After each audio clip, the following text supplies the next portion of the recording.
I'm 43 years old, and I owe tens of thousands of dollars in student loans. Oh, sure, I knew the loans were piling up as I went through school. But with one loan coming from here, another from there, I had no idea of the rock slide that was building. 15 years later, I still experience moments of sheer horror regarding my family's financial situation. My monthly student loan payment is more than triple my car payment. Okay, so without my college degree, I would not have been able to get my current job. For that, I'm grateful, but at what cost?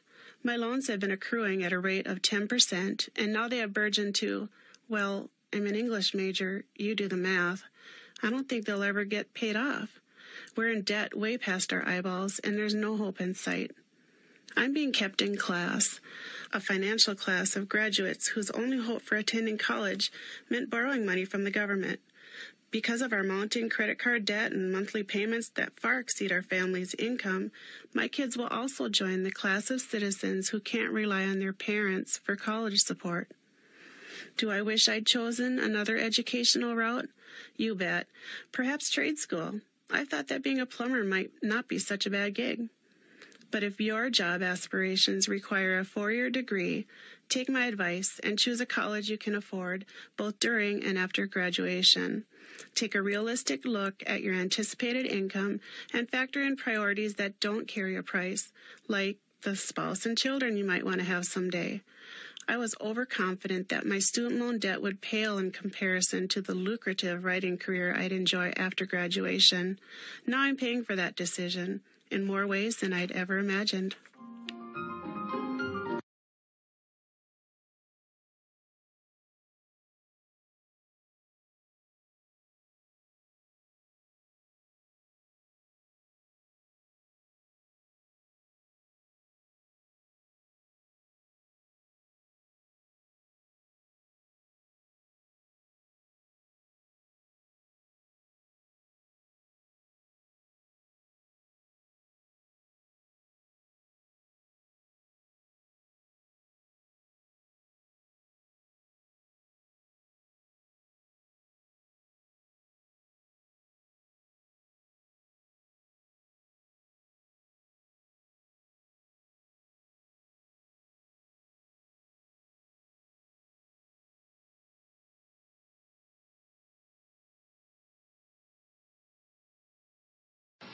Under appropriate conditions, mind you. Sound receptors. You've got sound receptors in your ear, and they're beautiful. We're not going to talk about them at any length, but there's little flappy, these little spiky things going along in your ear, and they can translate vibrational energy coming from your ear, hitting your eardrum, being translated into a vibration in the fluid in your ear, into a physical motion of these little receptors there, into an electrical motion, into an electrical signal that goes into your ear. So all that's pretty impressive stuff. We're not going to talk about the details of it, but I invite some of you who want to learn more about this, particularly MIT students, I think, find receptors to be really quite remarkable kinds of devices.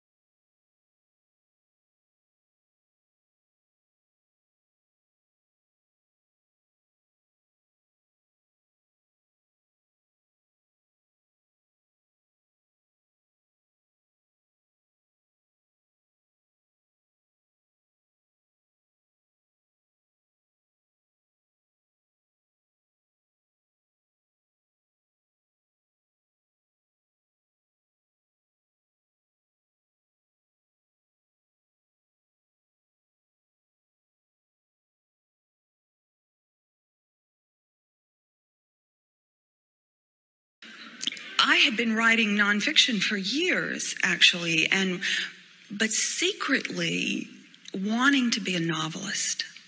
When I first started writing at the age of 30, it was with the intention of writing fiction.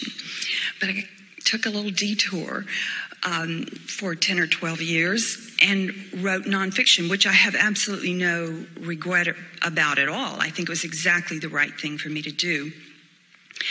But there was that dream tucked away inside of me to do this.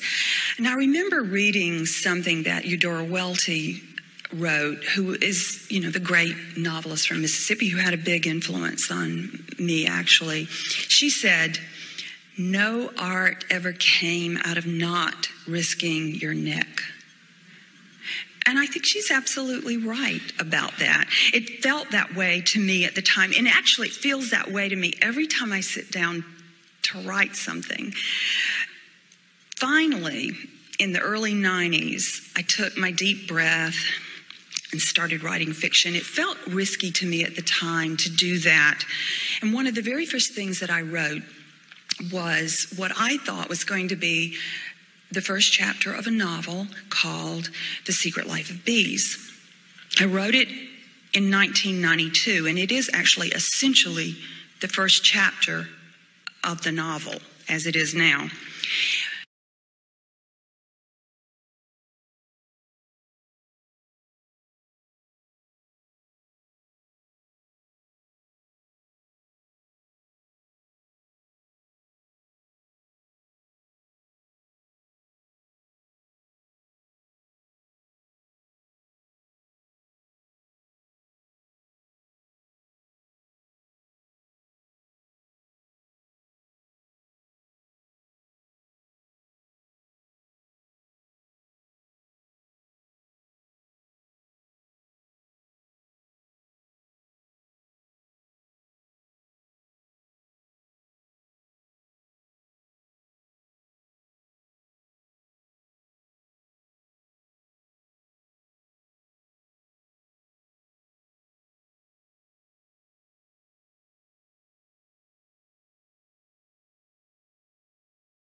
Language death is not mainstream theatre. It is not mainstream anything. Can you imagine Hollywood taking it on? It's so far outside the mindsets of most people that they have a difficulty appreciating what the crisis is all about because they're not used to thinking about language as an issue in itself. Somehow, we need to change these mindsets. We need to get people thinking more about language, more explicitly, more intimately, more enthusiastically.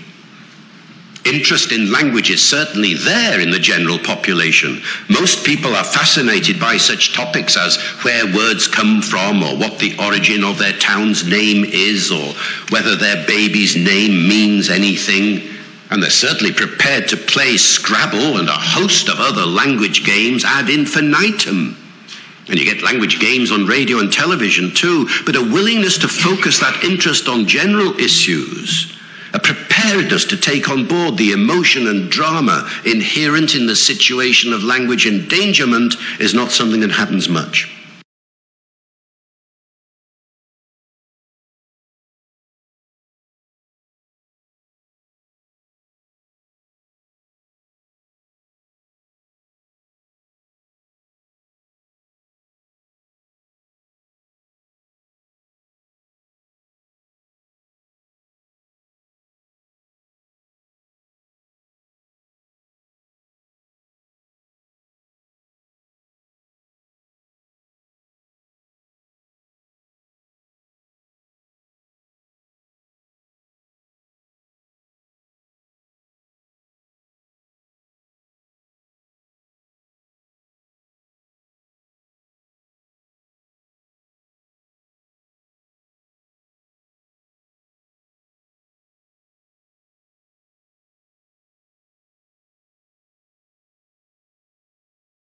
Just over 10 years ago, when I was in the Royal Academy, a museum in the centre of London with my 3 children at the Aztec exhibition. I don't know if any of you saw it. I had an older child and 2 younger children. Twins is shown in this picture. And one of my children, 3 years old, shouted. And I've never denied he shouted. He shouted, "Monster! Monster?" At this statue, which looked just like a monster, had snakes for hair, a big beak for a nose, And I thought, this is fantastic. I got a 3-year-old that's appreciating pre-Hispanic art. How good can it get? So I bent down. I said, yes, it looks just like a monster. And at that moment, a security guard came over. Then a gallery assistant came over and said, we're being too noisy, and threw us out. Roll the family. During that time, I was a journalist with the Guardian newspaper, and 2 days later, I wrote a big piece in The Guardian about being thrown out of the Royal Academy. And what was really interesting was by the end of that day, at the paper we had over 500 emails from other families saying museums aren't working for us. Let's try and make it work. So that's what we did in the garden. We set up a campaign for the Kids Museums campaign. It didn't really exist. It was just a few pages long run, those stories on it. I began touring the country talking about how to make your museum more family-friendly. I was a journalist. I was called in to see the then director of the National Gallery in London. I'll never forget this moment. When he, a communist, said, we really like this Kids Museums campaign and we've been talking on our board about it. We have some ideas of how we might work together, and I'd like you to take them back to your team.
The amount of money drug companies spend on TV ads has doubled in recent years, and it's no wonder. Studies show the commercials work. Consumers go to their doctors with a suggestion for a prescription drug they saw advertised on TV. Now, a study in the Annals of Family Medicine raises questions about the message these ads promote. NPR's Patty Naiman reports. You are most likely to see drug ads during prime time, especially around the news. Researchers analyzed 38 ads aimed at people with conditions like hypertension, herpes, high cholesterol, depression, arthritis, and allergies. The drug industry says these ads arm consumers with information, but researchers found that though the information was technically accurate, the tone was misleading. UCLA psychologist Dominic Frosch headed the study. What we would see in these ads is that before taking the prescription drug, the character's life was out of control. And the loss of control really extended beyond just the impact of the health condition. For example, herpes patients were portrayed as being incapacitated for days, insomniacs utterly out of sync on the job, and depressed patients friendless and boring at parties. When the character is then shown taking the drug, he then magically regains complete control of his life. None of the ads, of course, mentioned lifestyle changes that could also help treat the condition. After all, it's mass marketing. But in this case, Frosch says, prescription medications are not like soap.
Through the 1950s and into the 1960s, the idea of the Industrial Revolution was that it was the work of some genius inventors who created machines used primarily in the textile industry, but also in mining that eliminated blocks to assembly line production.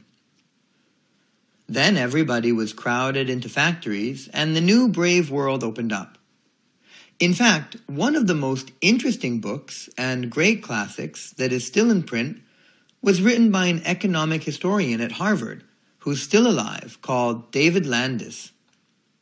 It's a good book called The Unbound Prometheus, which was basically that. Some of the inventions that I briefly describe in your reading, the spinning jenny, etc., refer to that. Well, and that kind of analysis led one to concentrate on England, where the Industrial Revolution began, and to view industrialization as being a situation of winners and losers by not going as fast.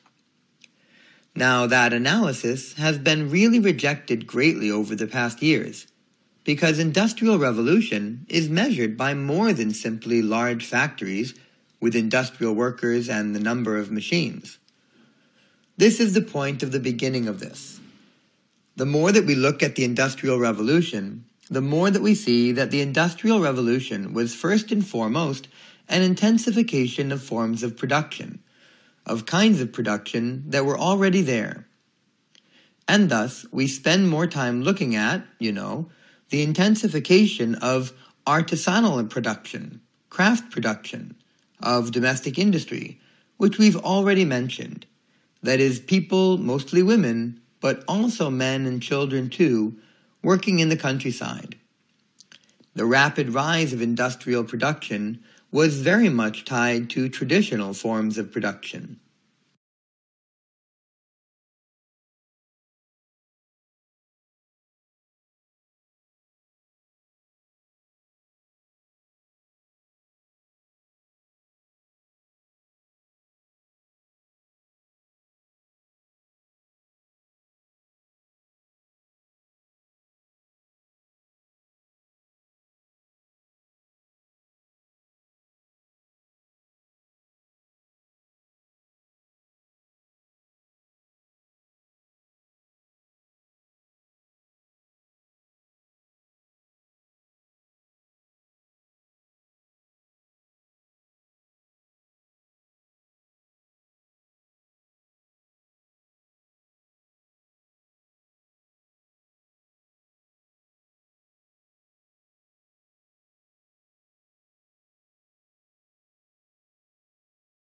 Emery Lovins.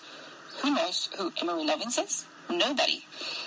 Emery Lovins is an unusual character. He's something of polymath, just to say he sort of soaks up knowledge across a wide range of fields. He's not an academic.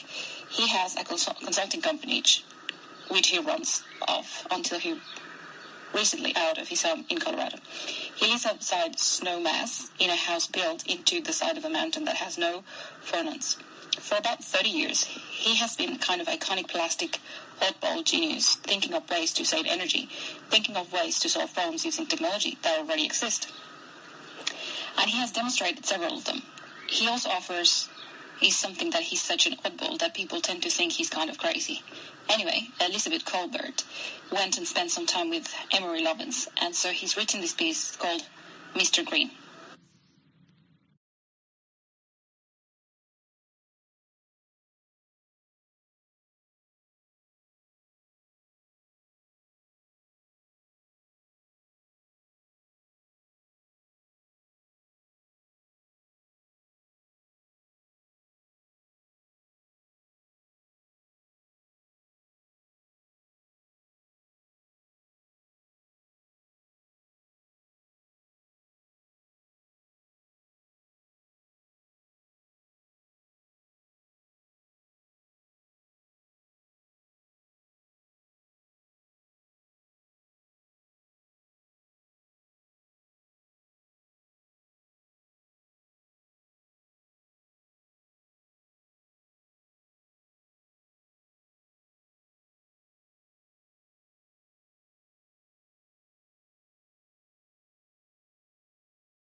People often forget their cards after taking money from the ATM.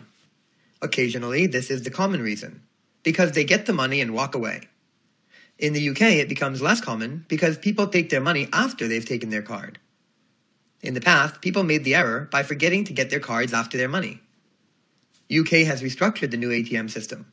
You have to get your card before you get your cash. Although you would forget to get your money, it is more catastrophic if you lose your card because it can access your bank account.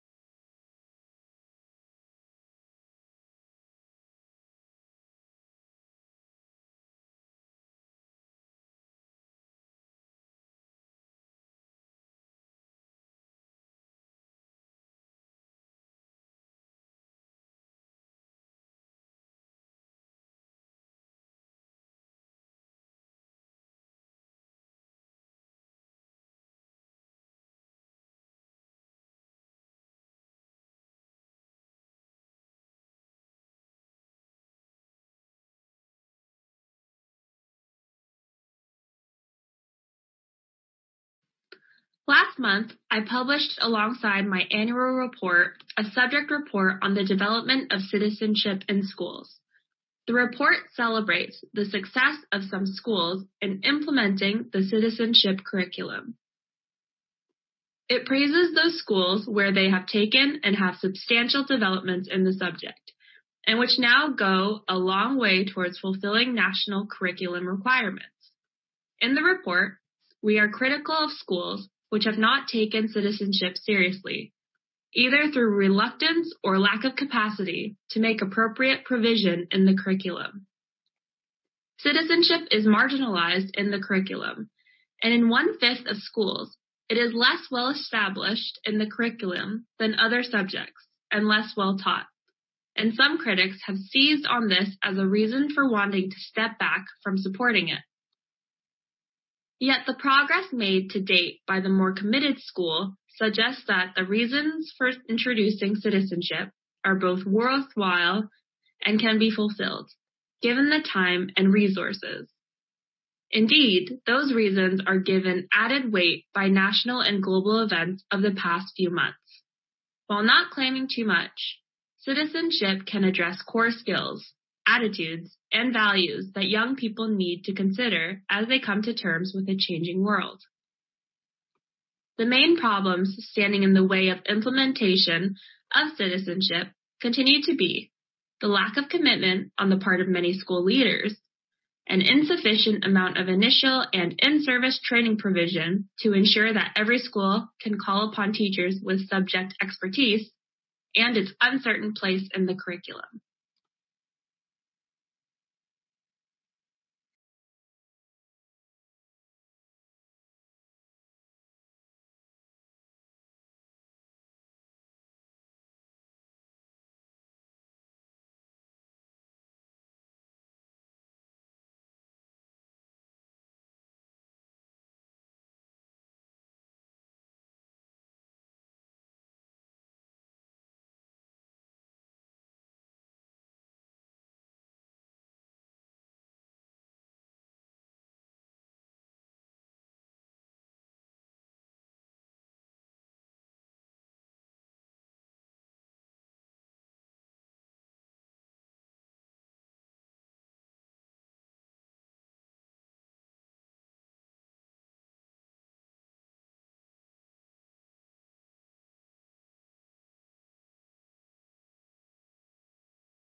Before we consider international environmental law and climate change, we need to consider domestic legislation, as it is within the sovereign states that international law is put into practice. This reflects the environmentalist maxim, think globally, act locally. United Kingdom legislative control over the impacts of man's activity on the environment is not new. As long ago as the reign of Charles II, The main concern was the production of smoke from the burning of sea coal. Almost all areas of trade and industry were subject to very detailed legislative controls at that time, although some were governed by self-regulation in the form of guilds, who regulated both supply and methods of production. However, the measures implemented were mostly ineffective, because then, as now, the specifying of legal duties and standards without providing any appropriate enforcement merely indicated good intentions, but were of little practical effect. The next stage was prompted by the Industrial Revolution, with the urbanization of society and its profound effects on the environment. Local industrialists used the Adam Smith model to maximize their economic benefit, but this was to the detriment of the local environment with the operation of Gresham's law. That is, the bad drives out the good.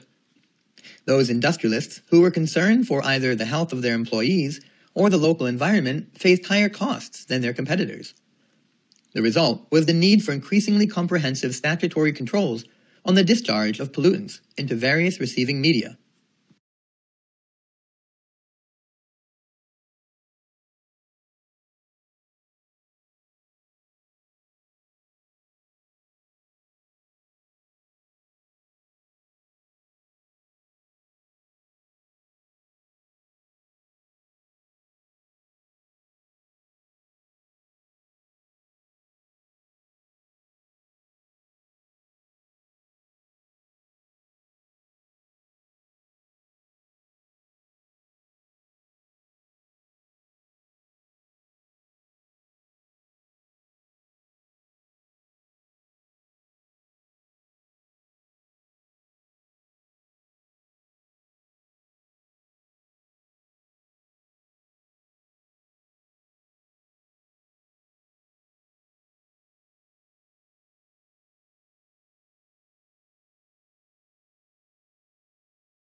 What is globalization?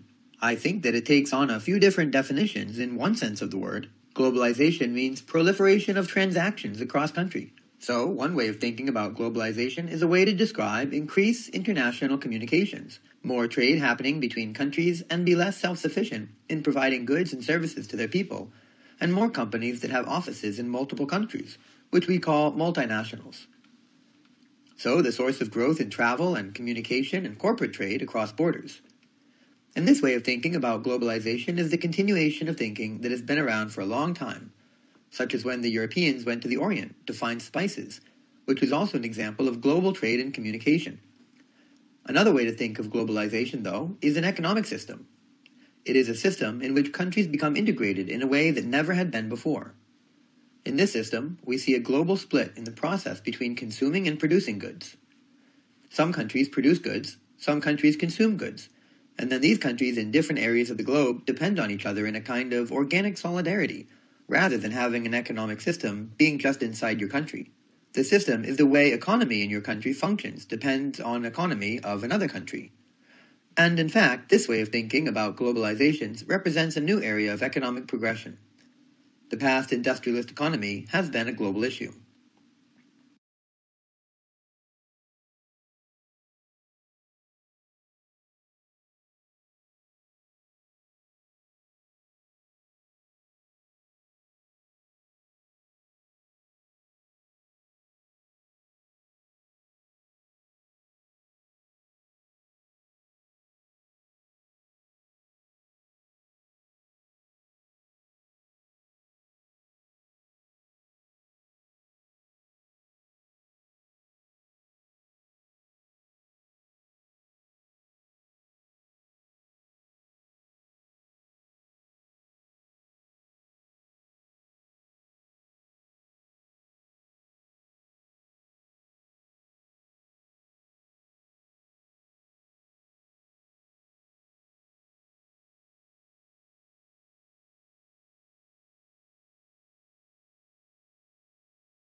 Well, that's one aspect of what's called reducing government, modifying government to be more precise.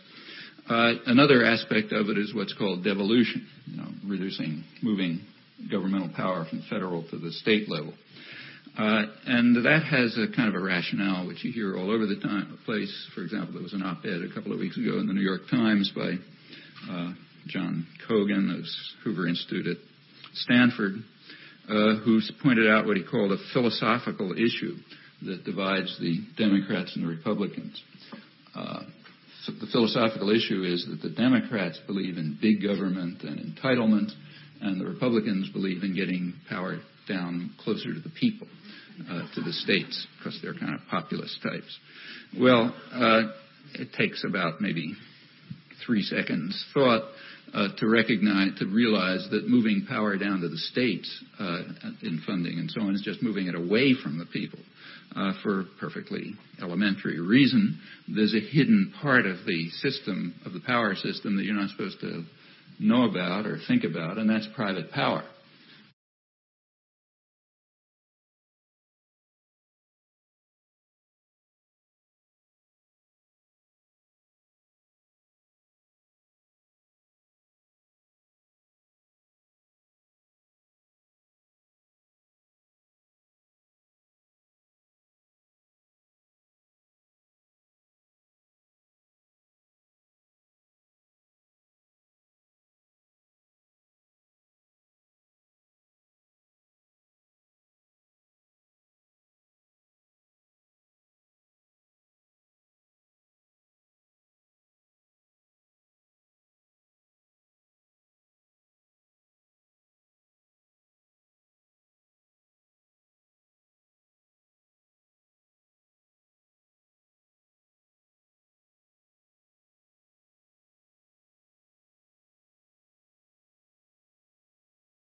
The debt today is so high.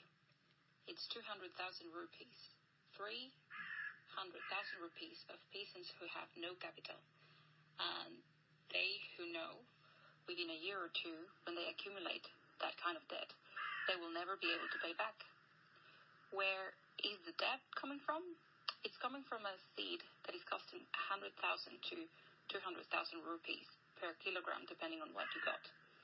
Seed that used to be free, used to be theirs. Pesticides each time, the more they use, the more they have to use. 12 sprays, 15 sprays, 20 sprays. Pesticide used in just the last 5 years in the large areas of India has shot up by 2,000%. That's why the free market and globalization have brought.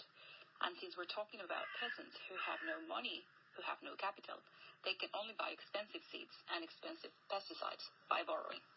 And who lended that money?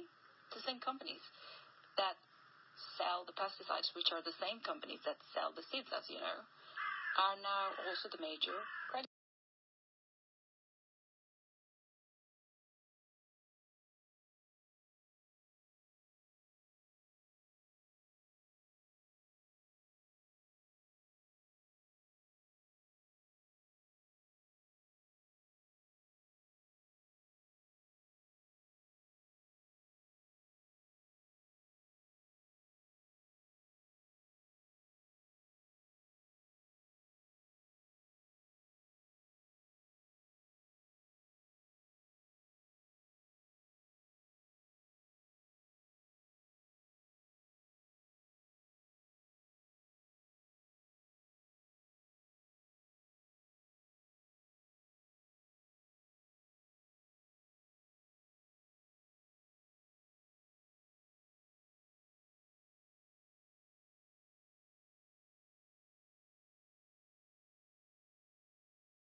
The time in late 1990s when management consultants wrote books with titles such as The War for Talent.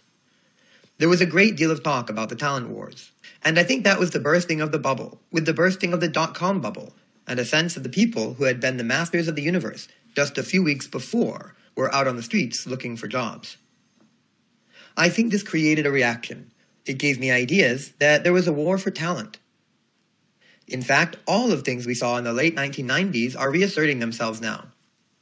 All those shortages are reasserting themselves, and the real reason the auditing was really the bursting of the bubble, not the shortages of talent. There are very profound structural forces which are creating these talent shortages. One is the fact that the nature of the economy is changing. It's putting more and more premium upon intellectual skills, analytical skills, creative skills, which are in short supply. So there is a demand increase, but there is also a decrease in supply. Because we are seeing now the aging of the baby boom, the shirking of populations in Europe and Japan, and not very long in China as well, and the sort of stabilization of the population of the United States, so we see a time when there is a greater demand for intellectual skills and slowing down in the supply of people who possess those skills, and also a mismatch between the sort of things that people are learning at school and university and the sort of things the economy is placing a premium on, particularly with the shortage of trained people in the sciences and engineering. So for all sort of reasons, there's a premium on talent.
I think there is an intense competition at the moment to hire the most talented and most intellectually able people. There is a time when I think companies have many of the adventures in the world. That involves the company's world. It was the boss's world. Now I think it reverses the case. We have a shortage in talent base within countries and between countries, have an intense battle between companies to hire the most talented workers, and also between countries, which are looking to recruit talented young people, talented young immigrants. We have this sense of immigrants being things that countries are battled to keep out, and immigrants want to get in, climb the walls. I think the opposite isn't the case. And the topic is that countries are trying to lure bright young people to get them to go to universities and get them to become immigrants. So on many levels, talent is a premium. There is a shortage of talent, and so countries, companies, all sorts of our organizations, of course, volunteer organizations as well, as are competing to hire the best and the brightest. You know, we have a baby boom population which is aging. We have an economy which is becoming more sophisticated. And so, for all those sorts of reasons, talent is a premium.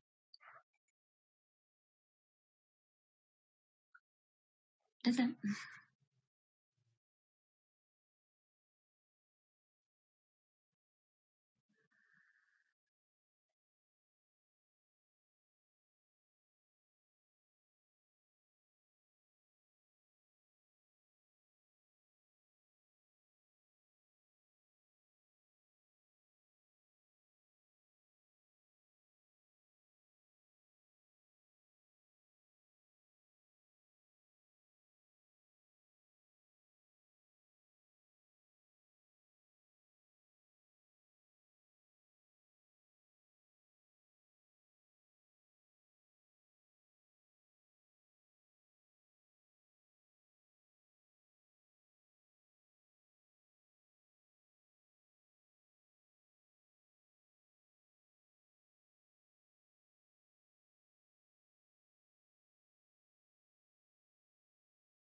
Laughter is one of the greatest therapies in combating adversity, and whole communities and nations have frequently relied on humor to get them through their bleakest times. On August 13, 1961, the barbed wire was rolled out of Berlin to create the Berlin Wall. For nearly 30 years, until it was dismantled, wall jokes proliferated, especially among those living in the East. Laughing was all that was left. It was a way of humanizing the tragedy of an ideology that had divided families and the nation. Wags would ask, "When does a good border guard fire the warning shot?" and answer with chilling wit at the end of the second clip of ammunition, thereby making light of the German Democratic Republicans' command to its border guards to shoot to kill anyone trying to cross the wall. Jokes about those who rule you, and sometimes those who tyrannize you, are a form of folklore that has existed in societies as seemingly different as communist in Eastern Europe, Tsarist Russia, modern Egypt, 12th century Persia, and modern-day Iran. Humor can also be wonderfully subversive. It can protect self-respect and identity.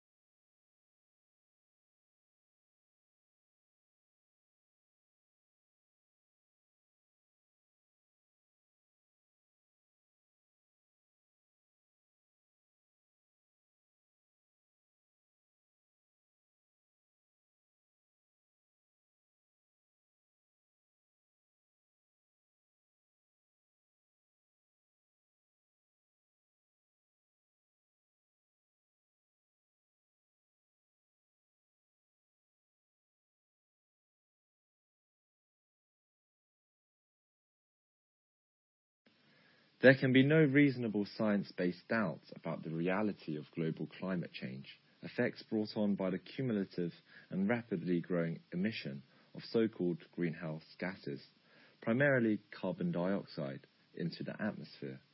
As these effects become increasingly more obvious worldwide, so commercial interests, groups of concerned individuals, and national governments have been gripped by what amounts to mass panic about what to do about it. To many, Paul Ehrlich's Malthusian population bomb of 1968 appears about to explode in the world's face in an indirect version of his millenarian vision of population growth, which outpaces agricultural production capacity, with predictably catastrophic results for humanity. And his three-part crisis scenario does indeed seem now to be present: a rapid rate of change, a limit of some sort, and delays in perceiving that limit. Ehrlich's work was roundly criticized at that time, and later from many quarters, and much of what he predicted did not come about. Nevertheless, can a world afford to take the risk that the climate scientists have got it wrong? Is it not in everyone's interests to apply the precautionary principle in attempting to avoid the worst of their predictions, now rather than at some future time? As the chairman of the Intergovernmental Panel on Climate Change, Mr. Rahendra Pukuri, has pointed out, 11 of the warmest years since instrumental records began have occurred in the past 12 years, while major precipitation changes are taking place on a global scale.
To understand the fight or flight response, it helps to think about the role of emotions in our lives. Many of us would prefer to focus on our logical, thinking nature and ignore our sometimes troublesome emotions. but emotions have a purpose.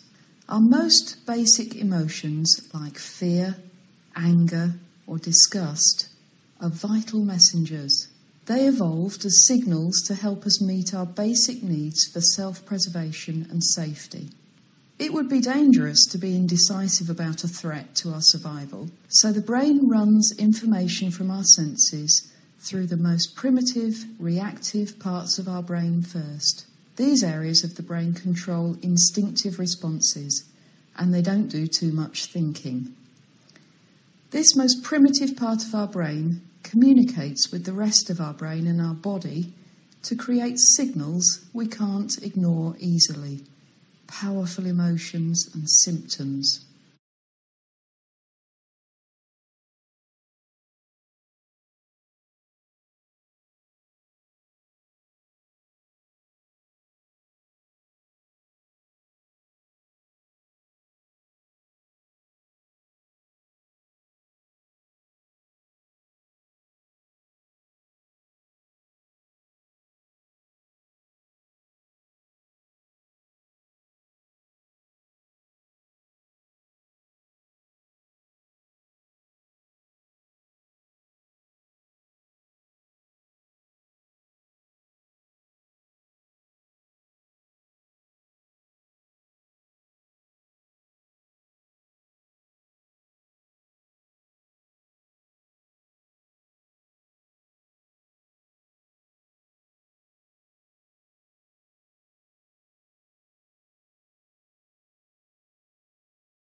Today, a university like the LSE certainly has to acknowledge that it is in competition for the best students, all of whom have choices they can exercise, and many of them choices which run across national and continental borders.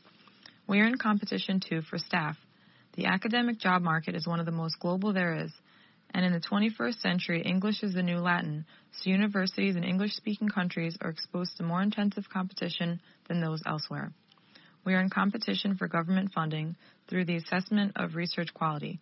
We are in competition for research contracts from public and private sector sources, and indeed we are in competition for the philanthropic pound. Many of our own donors were at more than one university, and indeed think of the LSE's requests alongside those of other charities to which they are committed. That is the competitive environment which is particularly visible to a vice chancellor.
Within most developed countries, notions of pragmatism, notions of the fact that we have democracies, have succeeded in tempering the market economy.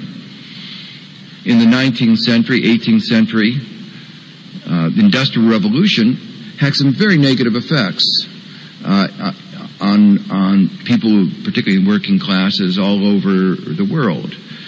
We see data where life expectancy was reduced, hikes were reduced. We can look at medical records and see that actually living standards in among large fractions of the population actually went down.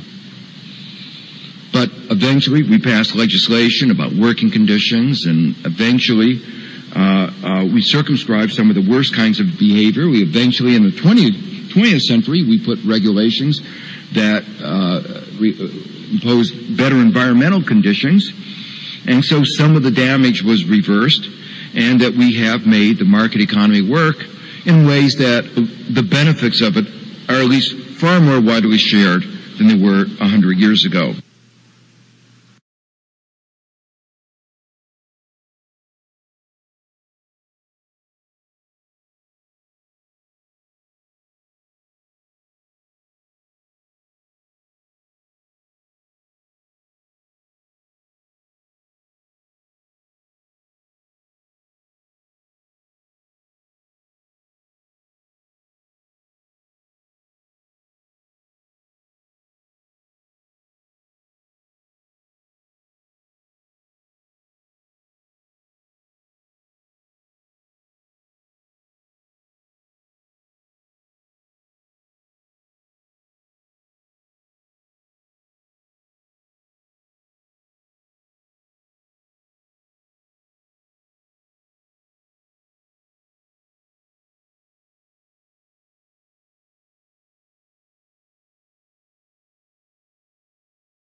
In my view, it's impossible not to talk about wildlife and not think about its role in livelihoods. And I guess part of that is my own view, part of the research that I do in Africa. In most East and West Africa, I look at a role all the humans rely on wildlife as the source of food and also the source of income. And we talk about our wildlife. It seems we talk about fish. We are talking about what is probably the single most important source of protein for humans across the globe. And so billions or more than 1 billion people rely on fish as their primary source of animal protein. And most of these people live in poverty. So the management of wild fish resources, that sense, is incredibly important to livelihoods and health. And also, wildlife tourism is the multiple billion-dollar industry. And in many places, such as Africa, South America, it can be the #1 source of income. It can be the #1 source of foreign income for economies.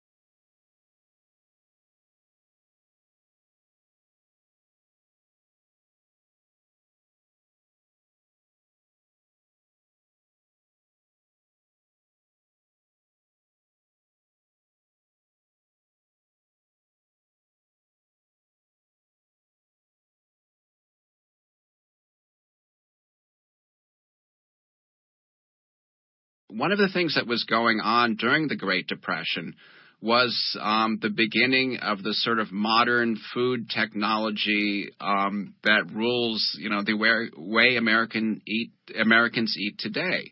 That is, there are a lot of canned foods were coming onto the market at the time, and also refrigerators were really becoming very, very popular during the Great Depression.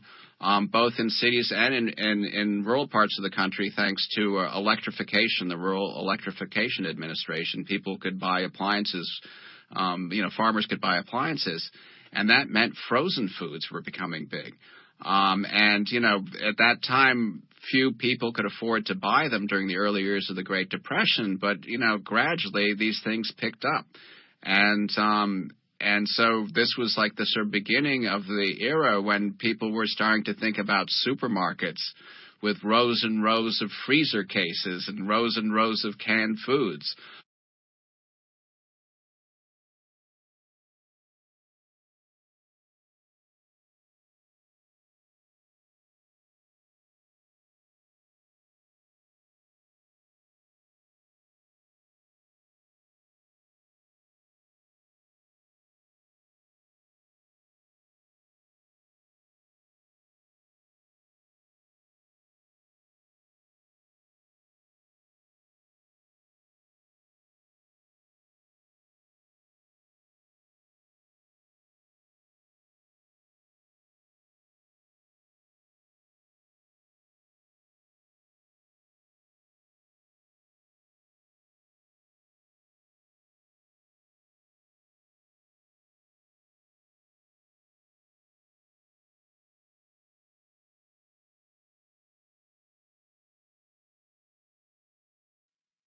Now, the study of biology is responsible for some of the most profounding insights that humans have about the world around them.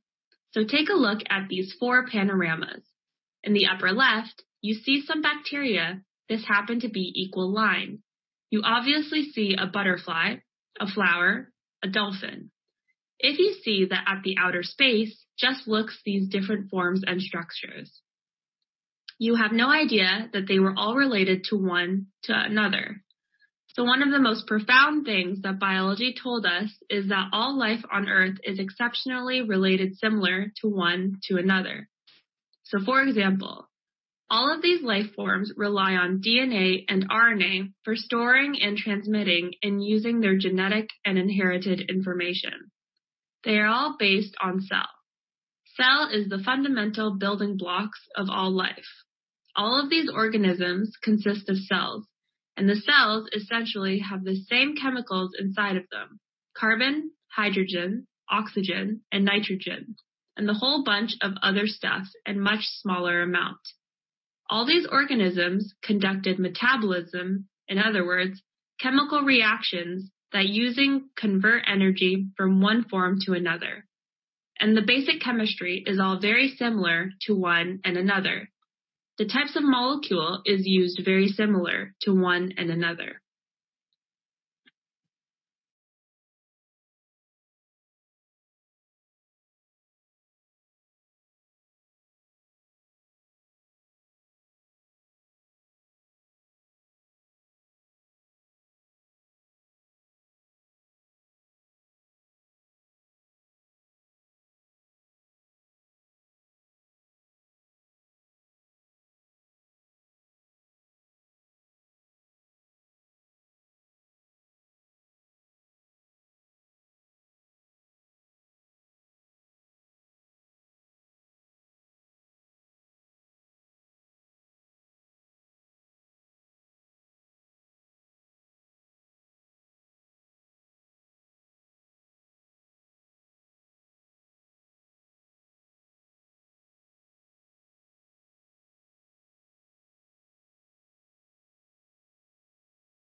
The pace of which that the human minds have evolved over the last 500,000 years, and more recently, the last 200,000 years, has been so frighteningly rapid that the evolution of cognitive function and perception in different ways can only happen to the actions of a small number of genes. If one needed to adapt dozens of genes, changes, in concert in order to acquire the penetrating minds that we now have, which our ancestors 500,000 years ago didn't have, the evolution could not have occurred so quickly. And for that reason alone, one begins to suspect that the genetic differences between people who lived 500,000 years ago sever that cognitive functions that ours are not so large. Therefore, a rather small number of genes may be responsible for comforting us that powerful minds which the most of us now possessed.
Well, a historical linguist compares languages at several levels.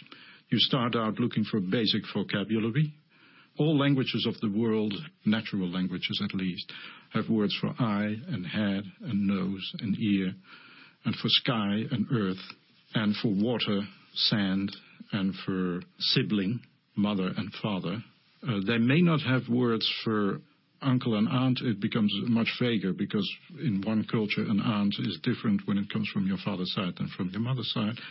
You don't include snow. Most people know what snow is, but in the tropics you don't have it. So you look for notions that are totally comparable and that occur everywhere in the world. You take the 100 or 200 most universal notions in a human life. That is what you call a basic vocabulary. So you take basic vocabularies in languages that you think are related. You look for words that sound the same.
Vitamin D version 2. So today we're going to finish talking about the fat-soluble vitamins. I'm going to start with vitamin D. And I think probably most of you know that vitamin D is called the sunshine vitamin. And it's called that because there's absolutely no dietary need for vitamin D if you get adequate sunshine. And the real important word there is it, because it turns out that in climates which aren't near the equator, there's a big question as to whether or not using these you get adequate sunshine. And that's important because foods are not naturally abundant in vitamin D. And that's why milk is fortified, but the fortification may not be enough. So again, just exposure to sunlight is adequate, no need for vitamin D. So vitamin D really isn't the vitamin, it's a pro-hormone when human beings evolve. We evolved in tropical climates and ran around naked.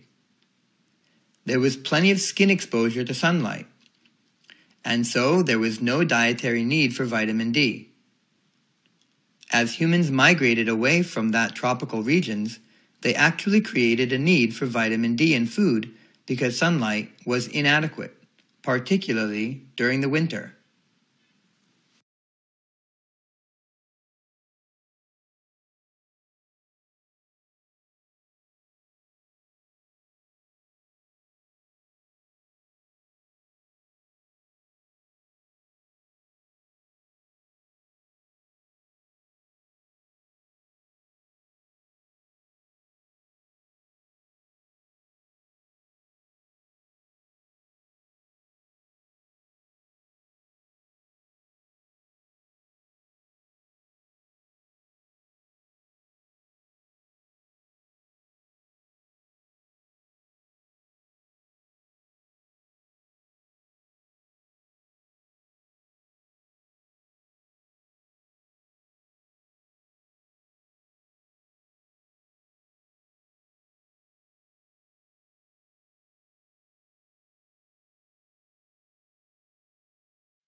I suppose it's the truism to point out that citizens need to be well informed.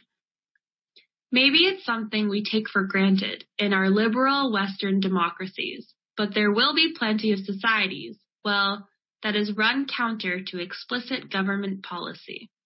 Many areas of the world still suffer from the reverie of the deliberate missing information. Governments, especially the unelected ones, but also some elected ones, have denied the events that have ever taken place. They pretend that other events did take place. They would help spin what they cannot deny, and sure they've used every trick of the book to pull the eyes of the world and in an attempt to cover up their mistakes.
For thousands of years, philosophers and astronomers, and thinkers of all sorts, have imagined that the universe, the space around us, was rather like this floor in front of us.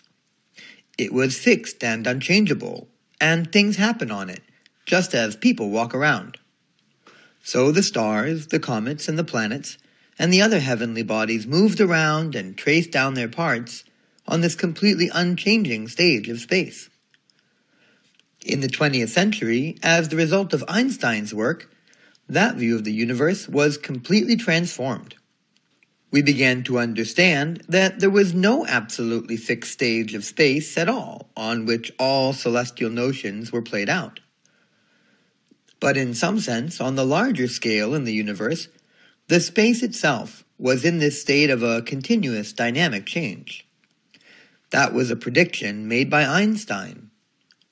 However, Einstein was not the first person to propose the theory, and the theory was proposed by an astronomer called Hubble in the 1920s.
Globalization is an overused and often misunderstood concept.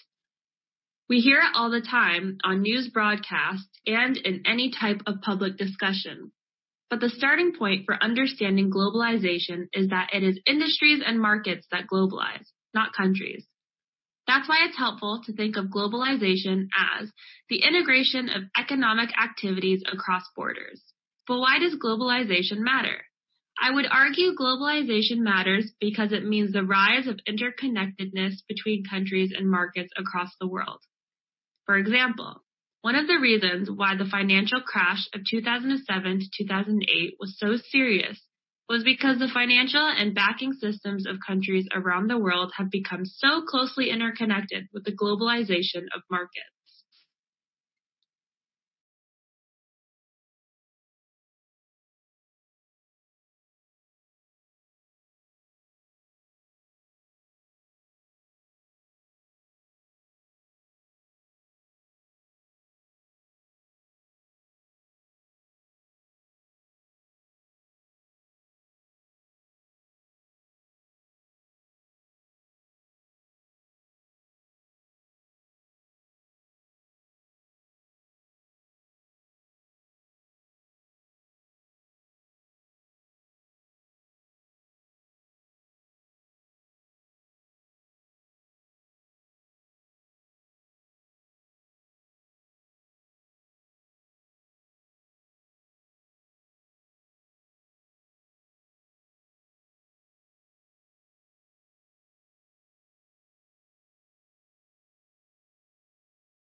What's the literal definition of risk? Business schools use risk analysis. So what do you mean by risk? And we need a dictionary. When you look at dictionary, this is literal definition of risk. What it says is, the definition, for example, the possibility of injury, a dangerous element or factor, chance of, degree or possibility of such loss, and so on. So risk has two parts, as you look at the literal definition of risk. One part is the consequence of some kind of particular danger, hazard loss, and the other is about the probability of it, chance and consequence, okay? And then at least just as English language concerns, when you look up the word of safe and safety, what you'll earn as, it's a little bit of a loop. a little circular argument that free from harm or risks, secure from danger, harm or loss, the condition of being safe, and so on for all. And why we take out of it. At least when we talk about safe, at least in English language, we are talking absolute something is safe, or it sounds safe.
There are two main categories of memory. Implicit memory, which is also called procedural memory, cannot be consciously recalled. It is an experimental or functional form of memory, informed by cultural and social background. With implicit memory, behaviors are automatic. We recall implicit memories naturally, so we are not aware when we are using them. Examples of implicit memory include using languages naturally, driving automatically, reading and writing. When people try to consciously describe how to drive, they may misrepresent how they actually drive. What we often describe as bad memory is explicit memory. Explicit memory is also known as episodic memory, which is totally different from implicit memory. It's more about time and space, and is often related to personal life experiences. Some examples of explicit memory include remembering birthdays from many years ago, or answering multiple choice questions in a test.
One of the most amazing things that's happened even in my lifetime is the prediction of cosmology.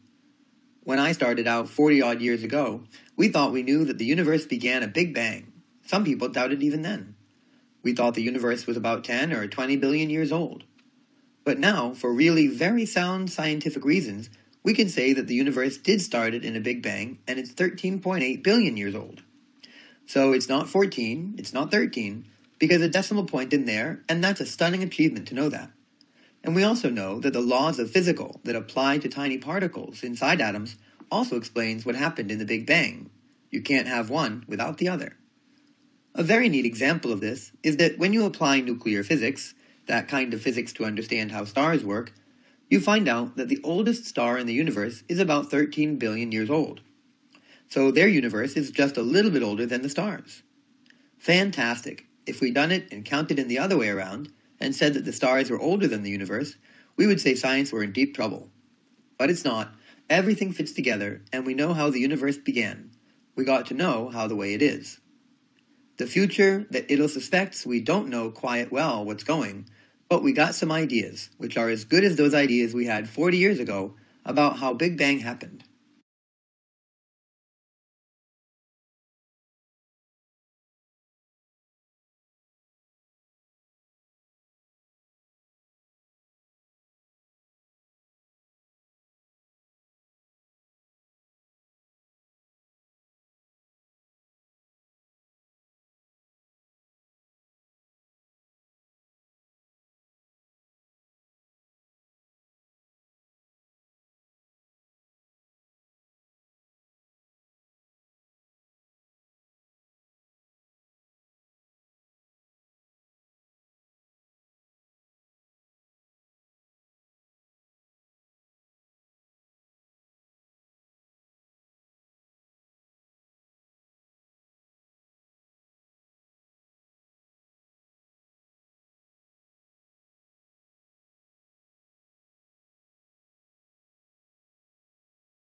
Now we would like to look at a recent survey conducted by Canadian researchers on diet.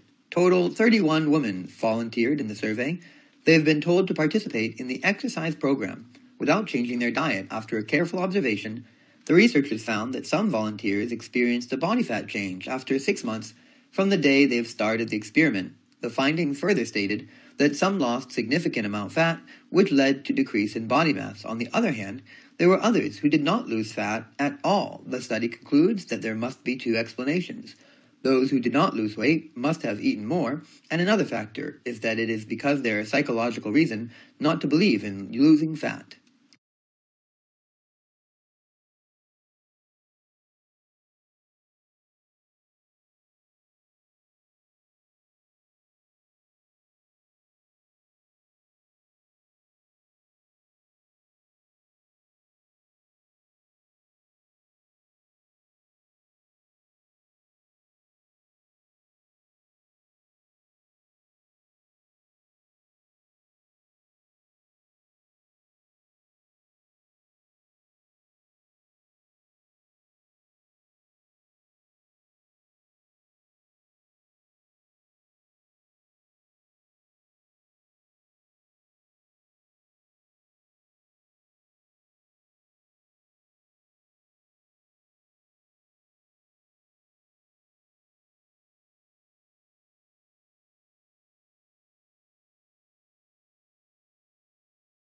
So various conclusions. Yes, bees are in decline. These declines are well documented. They are real and reported by good, strong scientific evidence. It is the only evidence that counts. The drives to decline are many. They are varied depending on species. The fact of pollinator loss could be absolutely huge. So, is it a catastrophe? Not yet, but it could be. On the positive side, we're aware of the problem, aware this is being raised with time, and people are taking actions fast. We've recognized the problem, and that, at least, is being done.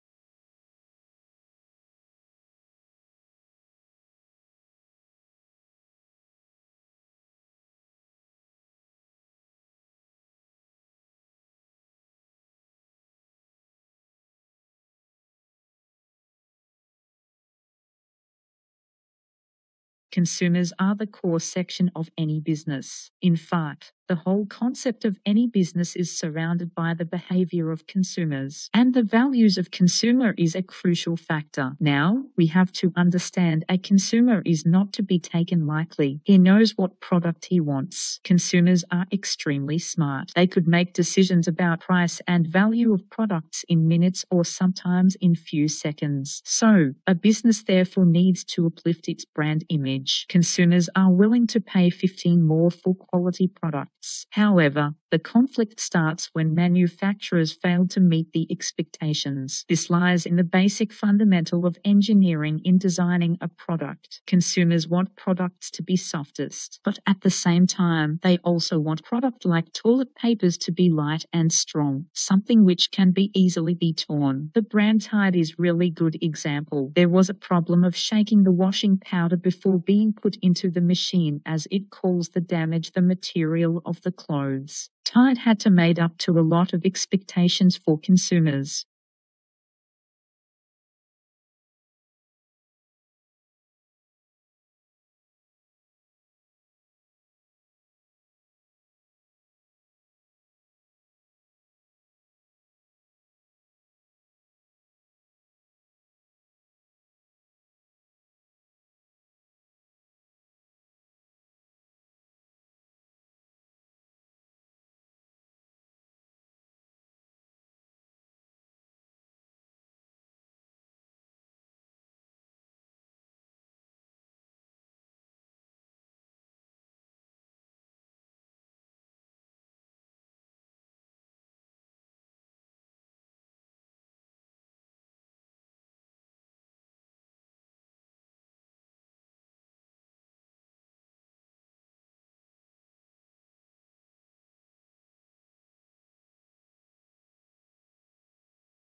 But what are the dangers of keeping these drugs at home? There are a number of dangers. Parents should know that leftover drugs are dangerous because they may be accidentally ingested by children. Either adults don't keep the bottles properly closed and stored, or because even many kids can sometimes open child-proof lids. Patients may use the drugs after their expiration date. The leftover drugs may be taken for the wrong reasons. For example, someone may have a viral infection and self-prescribe to leftover into microbial that was prescribed for a bacterial infection. But that drug will have no effect as the viral infections. Drugs that are left over might be given to or taken by someone else who may have a serious allergy to the medicine, and who for that reason would not be prescribed to medicine under the supervision of a physician. Finally, inappropriate use of drugs promotes drug resistance if the drug is taken for the wrong indication, the wrong duration, or in the wrong dosage. Todd, what can people do about this? How can the situation be improved? I think physicians, patients, and parents of patients can take steps to improve the situation. First of all, physicians should prescribe the drug only when appropriate, only in the correct amount, and only for the correct duration. Also, the physician must stress to the patient that the full course of the drug must be taken. This is recommended even if symptoms resolve before the end of the prescription, and parents of children on antibiotics need to ensure they complete their course as well.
The Human Rights Act can be seen as far-reaching and some would argue controversial in the UK history of rights.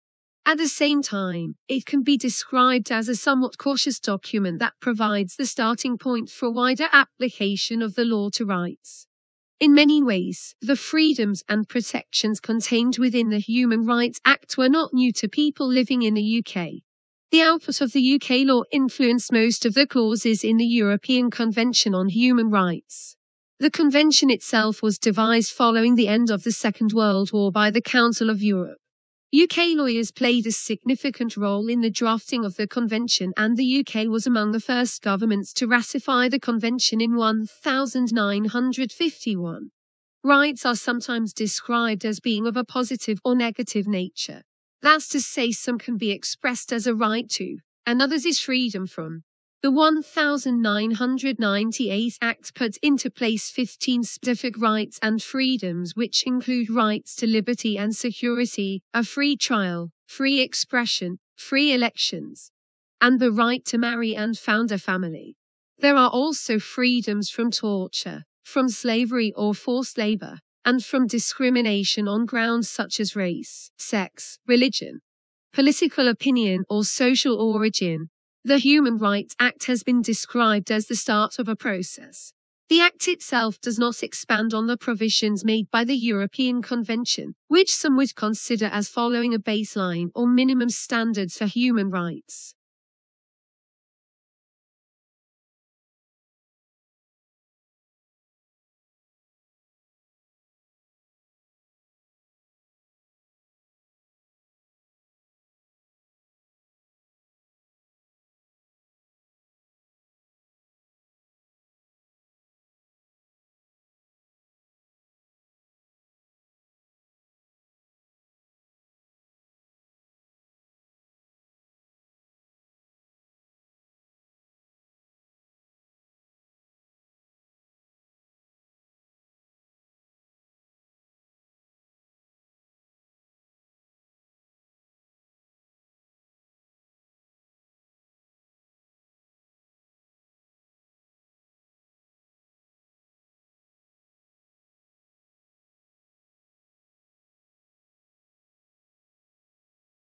Well, it's like, why is Australian housing so expensive? Essentially, it's showing of how well the Australian economy has been doing over the last 15 years. We've had 15 years more or less of an uninterrupted economic growth during which average earning has been raised by close to 90%. While over the course of that period, the standard variable mortgage rate was halved. That meant that the amount which a typical home-buying household can afford to borrow under rules which aren't strictly applied, as they used to be, had more than doubled. Over the same period, rising immigration and falling average household size has meant that the number of households looking for accommodation has risen by about 1.5 million. That's around 200,000 more than the number of dwellings has increased by. So you have had a substantial increase in the purchasing power of households. No net increase in the supply of housing, and hence all that addition purchasing power has gone into pushing up the price of housing.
Well, the 90s came around and finally it clicked that normal people could get online, which hadn't really clicked before.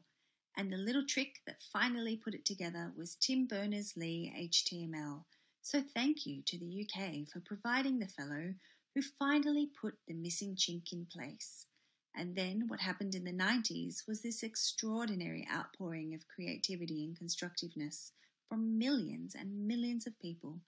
There were millions of people making web pages, creating content online, creating social experiments, creating lessons, all sorts of things. And the first decade of the web took place without much of a profit motive, without any particular charismatic figures driving it, without fear, without a desire for an afterlife or any other religious gambits, without advertising, without any of the traditional motivational schemes. It simply happened because people enjoyed it and it was a good idea.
So the topic for today is abstraction. And this is a very important layer of computer, because you can't do anything with a computer unless you have a symbolic system in place. Right, so we're talking about the origin of symbolic systems. Language is a classic symbolic system. Apparently, one theory for why language evolved is that people communicated with sign language and with movement quite well for a long time. And it turned out that they wanted to communicate even while they were doing things. So while they were trying to strangle the dinosaur, not the dinosaurs, the rhinoceros, They wanted to say, "Come help me," and they used sign language to do it.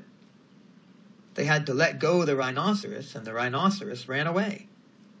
So you can see that it's a good idea to be able to do something with your hands and be able to communicate at the same time. Hence words and language.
What we know is that the impact of the pandemic world would be catastrophic if it is similar to what we had in 1918.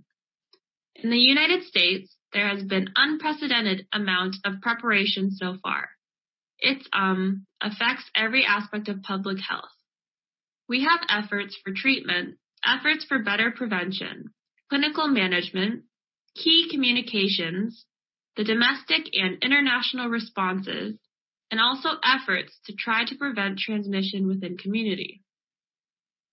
The federal government has had tremendous amount of resources that they have put into development of the new antiviral drug stockpiles, development of new vaccines, and manufacturing facilities for vaccines.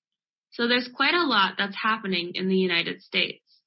However, developing countries do not have the level of resources found in more developed countries. That's the real challenge.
London architecture. It seems to me that architecture is very much something that causes us both pleasure and trouble. I live in the part of Western London where I think many of the streets where I live are really, really ugly. And this distresses me every time I walk to a supermarket or walk to a tube. I think, why did they build that? And without architecture. It lasts so long, and if you write a bad book or do a bad play, I will be shocked when it be showed, and then no one would suffer. A bad building has a serious impact could be hundreds of years on the people around it. And suppose the book arose a little bit from the frustration, almost anger, then there is so much bad architecture around. And then I realize if you talk about architecture, you will say, why buildings are not more beautiful? Then you will say, I can use such work as beauty. That's a really arrogant word. And no one knows what beautiful is. It's all in the eye of beholder. I couldn't help but think that actually, that we all attempt to agree that Rome is nice than Milky Kings, and San Francisco has the edge of Frankfurt. So we can make that sort of generalization. Surely there are some things we can say about why a building works or why it doesn't. So the books really attempt to suggest why architecture works when it does, and what might going to be wrong when it doesn't work.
I'm trying here to capture the dynamics that is conventionally being associated with urbanization developments, and get back once again to this question of agriculture. Once you have cities, and you also have the reverse of the cities, you have countryside. You have rural areas, and have this relationship with urban areas, and it needs to develop agricultural goods. And you trade with increasing industrial goods. Increasing agriculture productivity reduces labor needs and opportunities in the rural areas, pushing people towards to the cities. There is this notion that in order to have progress and development in cities, you need people. If everybody is busy growing to crops, growing food that exists, you can't have people all going into the city. You need to increase productivity in the countryside. You need to have one farmer producing enough food for more than one family. And then you will have growth and productivity in the countryside, which will free of people move to the cities. In fact, in many ways, it will compel it. Then we'll go to the cities and search for jobs and provide labor force for the production of all kinds of things.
So happiness economics can help us get to these questions, and I'll try to give you some examples of this. Now, even though there's a lot of skepticism originally about using this surveys what people say make them happy, the number of reasons that we are getting increasingly confident in doing so. One is that their consistent pattern, remarkable consistent pattern, that determines well-being across large samples of people, across countries, across the world, and over time. Some of the basic things that make people happy, and I will show you some of these: income, health, marital status, employment status. Some of these very basic things are remarkably consistent across countries, across world.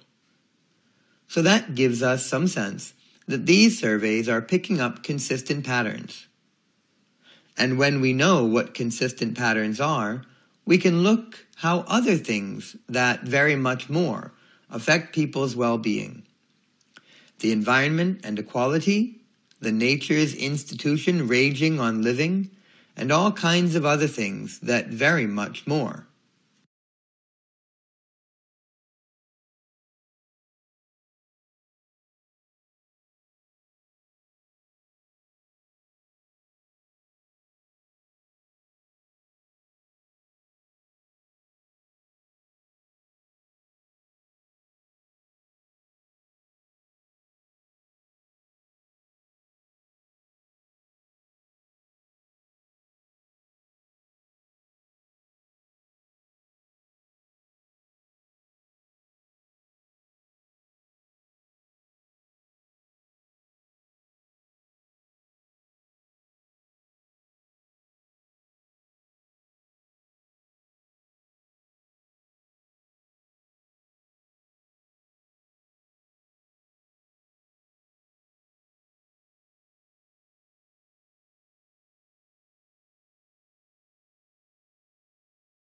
Last week we talked about how people recognize objects, and really how well people recognize objects. given how difficult the problem is, given how objects can be seen in all different sorts of illumination, in different positions, in different angles. And yet we are able to extract that information. We are able to take the visual stuff out there, interpret it in a way that allows us to recognize all the different things that we can in our environment. Today we're going to kind of carry on looking at that, but we're going to look at what's really a special class of objects. That's the human face. So we're going to look at how we recognize human faces, and how we do it quite as well as we do. We're really expert at recognizing faces. So again, we can think about how do we take that visual information, and how do we transform it into a form which allows us to put a name to a face, and to do all the other clever things that we can do with faces. So I'm going to start off again by just pointing out that it's a hard problem. Face recognition is a hard problem, and it's a clever thing we do. If you think about all the different types of faces you can recognize, and all the different types of information you can get from the face, you kind of start to appreciate how well we can do face recognition.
So I think you all know what I mean by globalization, don't you? This is the idea that we all live in a global village with instant communications. We can share ideas and consume cultural artifacts from countries all over the world just by going into the internet and all dream, basically. The world is shrinking. In terms of speeds, it is accelerating, but in terms of distance, it's shrinking. What do I mean by detraditionalization? I mean the disappearance or the erosion, for the better word to use, the erosion of traditional cultures, of conventional ways of doing things, of conventional moralities. More and more young people around the world are rejecting the culture they grew up in, and it's probably a little bit cruel. But some imitates a Hollywood model of society, rather than the one which they inherit from their local tradition background, okay?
Mars is fourth planet from the Sun, and the second smallest planet in the solar system after Mercury.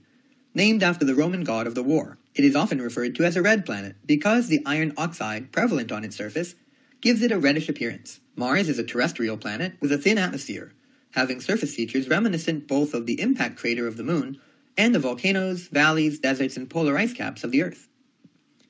The rotational period and the season cycles of the Mars are likewise similar of those of Earth, as it was the tilt that produced the seasons.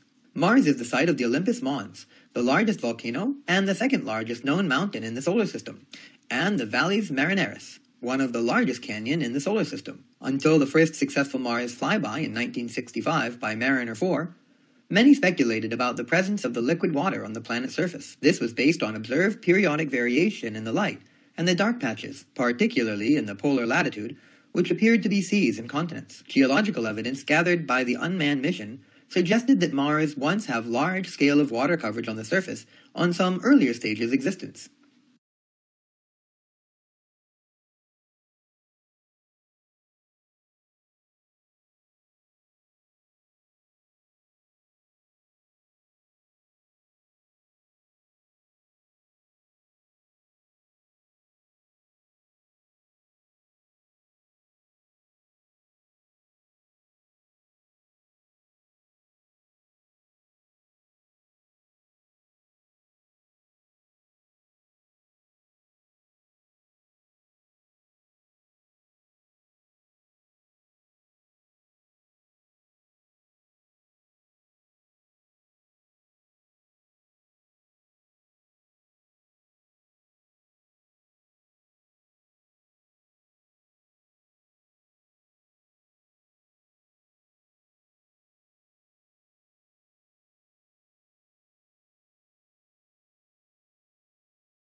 My name is Bob Joss. I'm the Dean of the Business School at Stanford University. On behalf of everyone from Stanford, we welcome you to this conference on education leadership. This is something relatively unheard of in higher education. I think it's where the business school gets together with the education school and talks about education leadership. The other purpose of Stanford University is to promote learning. The purpose of each school is for education to promote learning about education and for the business school to promote learning about management. Most of the world's business services are delivered by management institutions that are for-profit managed institutions and not-for-profit managed institutions. We rely on managed institutions that are chosen instruments in society to get things done and implement services, particularly educational services, which are done by people on their own. However, they must realize that it is their own responsibility to achieve and accomplish what others can do does not indicate what you are capable of. We want to make sure that here at Stanford, we're not only delivering the services.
English, as you have already read, is not a pure language.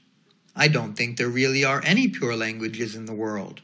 But English is definitely not a pure language. English, in fact, has borrowed from over 350 languages in its history. So it's a variety of many languages. Some people say it's like a dog, a mongrel dog, a dog that has been made up of many different dogs. The English language is like that. By looking at the history of the English language, we learn about the history of the English people. The two things are closely connected. So, in fact, today we are not only learning about language, but we are learning about history. The fact that English has borrowed words from over 350 languages has been viewed differently throughout history.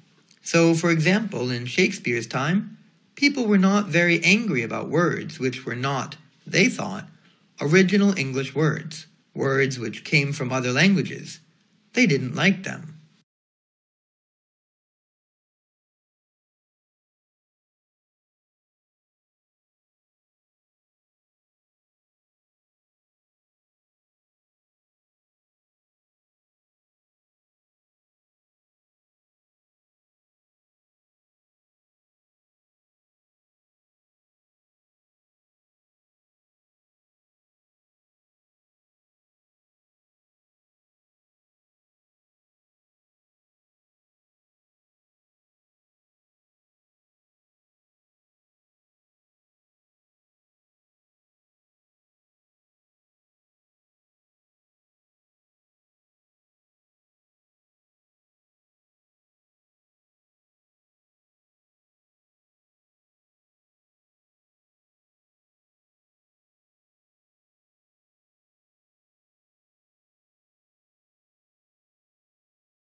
English, as you have already read, is not a pure language.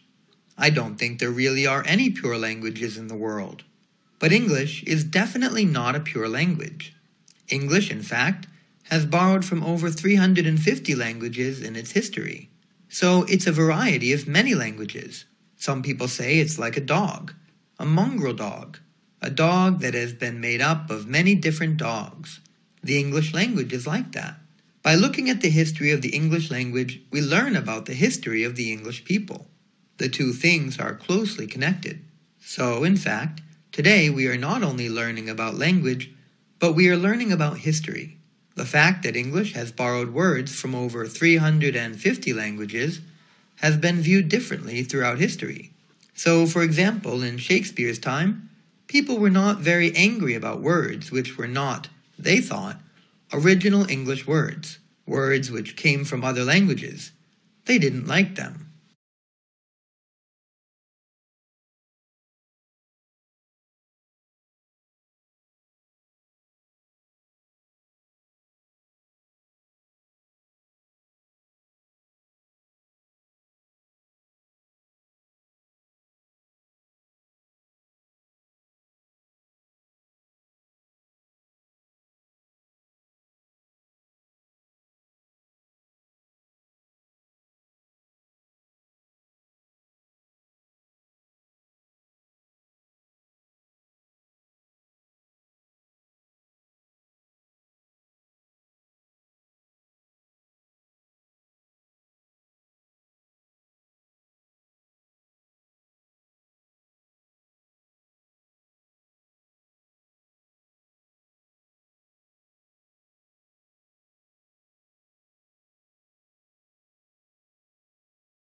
A fast radio burst is very much like what it sounds. It's a burst. It's a very fast burst of radio waves. It comes from outer space, a long way away. And by fast, I mean really fast. So it starts and stops in about 1,000th of a second. So you click your fingers and it's finished. Fast radio bursts are a real mystery. We don't really understand exactly where they come from or what actually makes them. And there's a lot of open questions that we really don't have an answer for. There are probably more theories about what makes fast radio bursts than there are actual detections of these things. So since 2007 we've only had 20, but there are probably 30 or 40 different theories on what makes them. The most interesting thing about this burst is the fact that we found it with the Australian Square Kilometre Array Pathfinder. So that is, it wasn't really obvious that we would be able to do this as well as we ended up being able to do it. So this telescope is really a fantastic telescope. In fact, it's probably the best telescope on the planet at the moment for finding these bursts. And so whereas in the past it's taken 10 years to find 20 bursts, once we're really going with this new instrument, we'll be able to find them much more quickly, one or two every week. And that will blow open the field. So that will make it a much more, we'll be able to do much more detailed studies of these things, get better statistics, hopefully understand what they are and where they're coming from. So I think the thing that's most interesting about this burst is the fact that it heralds a new era, not only for the telescope, but for the whole field, where we'll be able to actually have lots more things to play with. That's probably the most important thing.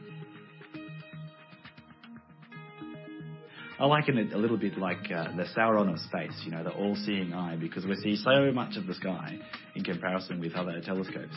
We really can catch these things really easily.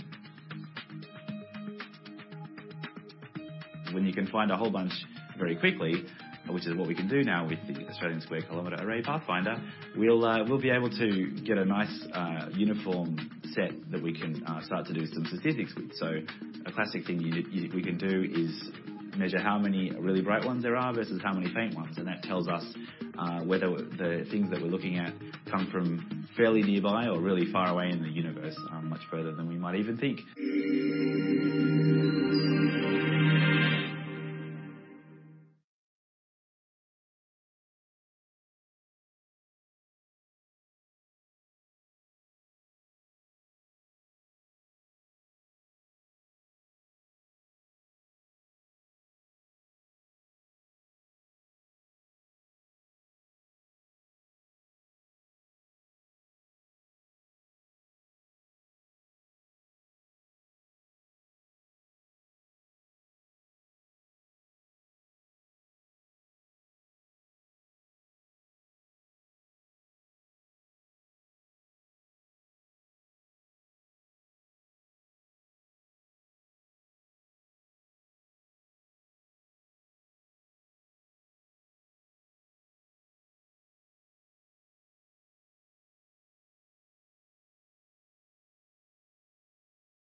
Shakespeare's poem.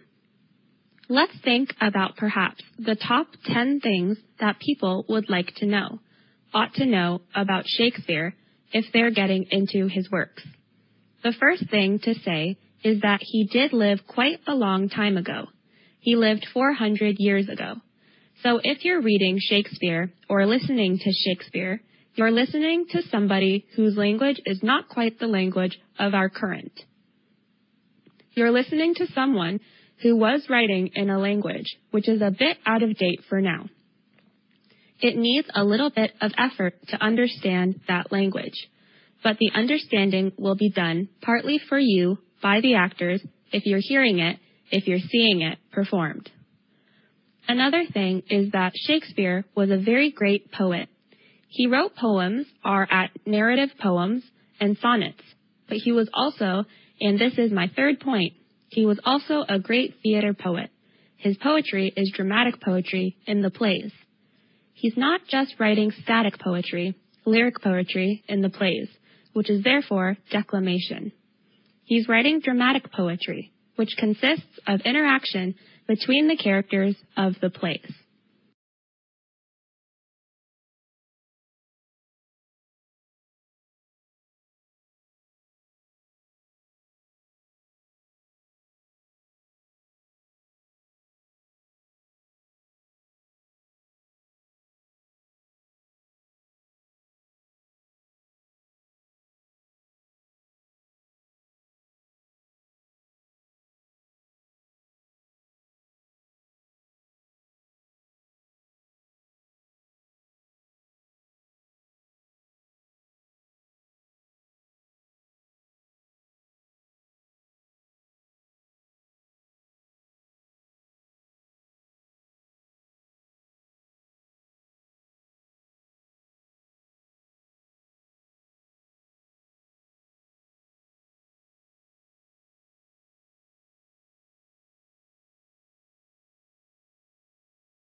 Look, I'm going to talk today really mostly about what I do as a curator here at the National Museum, but I want to try and draw some kind of generalities from that in terms of how there's a series of curatorial practices, if you like, tools and techniques and methods that I think could be of interest to your students and of interest to you in developing extension history courses.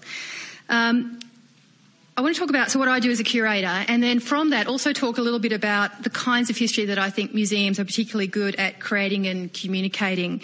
I think this is something I'd really like to discuss because I think it's not necessarily very well understood that museums, as Dave insisted by putting up my quote at the beginning of in his slide, is that I think museums create a very particular kind of history. It's not the kind of history that gets created in books or indeed in films or in compositions. It's a very particular kind of history that grows out of the fact that museums are centrally interested and defined by their collections. I should say that's not an uncontested view of museums, but it's certainly my view of museums.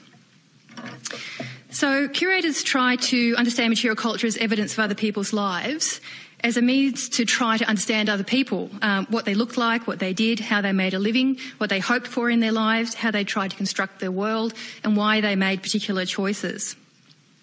And one way in which curators differ from other historians is therefore in focus in terms of how we interrogate the past, what elements we use to communicate the past. Most academic historians are trained very much in the discipline of words, and they concentrate on words. Still today, I think, although it's changing a little bit. If you go through university history, I think primarily you are encouraged to draw on things like archival accounts, manuscripts, now oral histories, and most of that work is actually promulgated in the form of books. There's also other kinds of historians, obviously filmmakers and photographers concentrate on creating images of the world and arranging them in meaningful sequences, but curators attend to objects. We look at objects as evidence of the past and try to arrange objects in meaningful ways called exhibitions.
Well, who makes these decisions?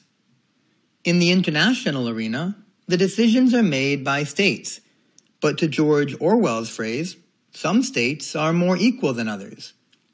The ones who are most equal are the ones called G7, the 7 rich industrial countries, and they have an overwhelming effect on states' decisions.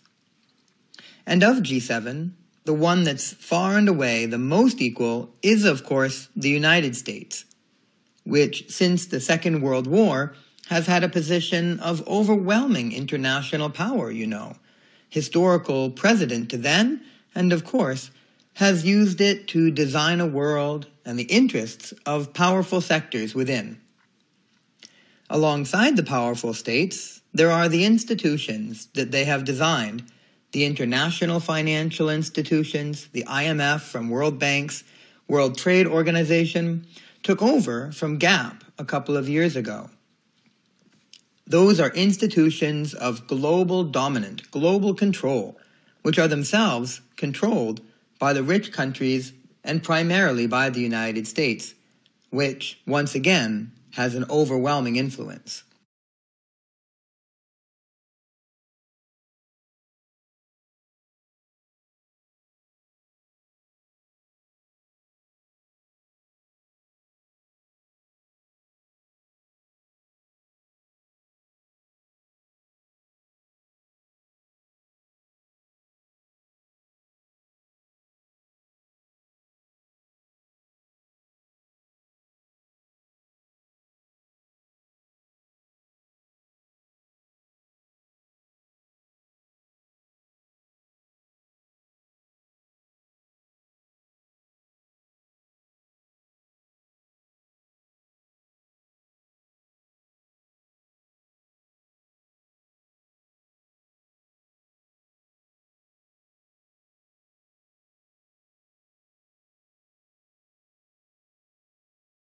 So faults are breaks in the Earth crust. We can identify them because of the discontinuity in the structure within the Earth crust across fault.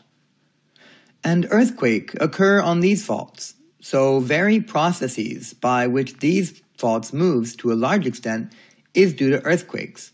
So we have a fault plane, and the earthquake is so focused on this fault plane, and the earthquake starts at the particular point on the fault plane, and we call that the focus of the earthquake. The rock prorogates out from that point on the rupture plane to cover the entire fault plane. The rupture is in that particular earthquake. We talked about the epicenter of the earthquake a lot. The epicenter is just the surface projection of the focus of the earthquake. So if you wanted to looking at map view where the earthquake was located, we would be able to look that into the earth. We would see the focus down some depth in the earth, or the epicenter, just a point vertically above that focus at the surface of the earth. So this is the focus between the faults and the earthquakes.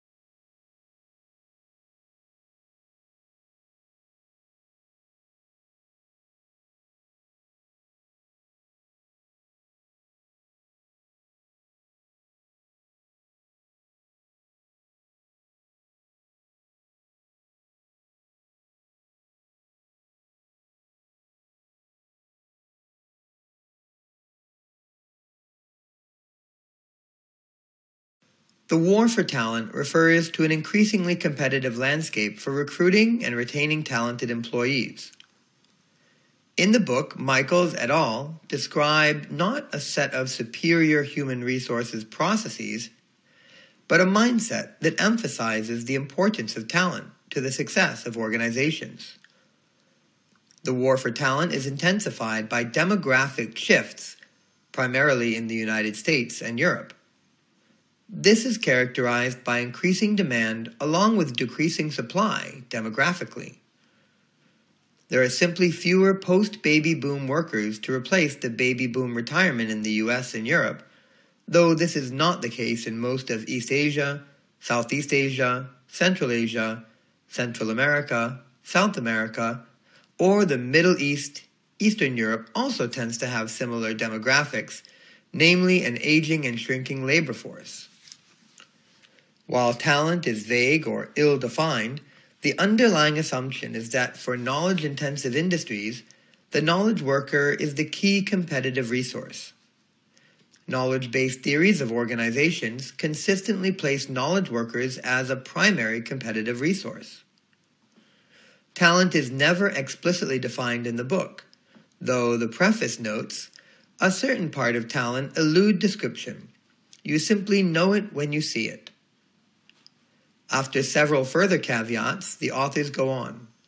We can say, however, that managerial talent is some combination of a sharp, strategic mind, leadership ability, emotional maturity, communication skills, the ability to attract and inspire other talented people, entrepreneurial instincts, functional skills, and the ability to deliver results. The authors offer no outside support for this assertion. A 2006 article in The Economist, which mentions the book, notes that companies do not even know how to define talent, let alone how to manage it. Some use it to mean people like Aldous Huxley's alphas in Brave New World, those at the top of the bell curve. Others employ it as a synonym for the entire workforce, a definition so broad as to be meaningless. The war for talent is seen by various sources as becoming irrelevant during economic downturns. However, there have been highly visible talent poaching by solvent firms of others who have economic hardship.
John Milton is best known for his poetry, especially Paradise Lost, but also for the more accessible and shorter Lycidas and L'Allegro and Il Penseroso, plus one or two sonnets you will find in most anthologies. But an easier way into what he thought and believed in social and political terms is through his prose writings. These were mostly pamphlets and tracts, written in reaction to some political event or situation, but also included pamphlets on a wide variety of subjects, including at least 4 on divorce, which for him was tied up with personal freedom. However, the text which has probably had the most relevance down the years, and which can be read with profit, is the Areopagitica, which is a defense of freedom of expression and publication, and against censorship. It was written as a reaction to an attack on himself, in particular a pamphlet on divorce he had written, and which some condemned as a wicked book.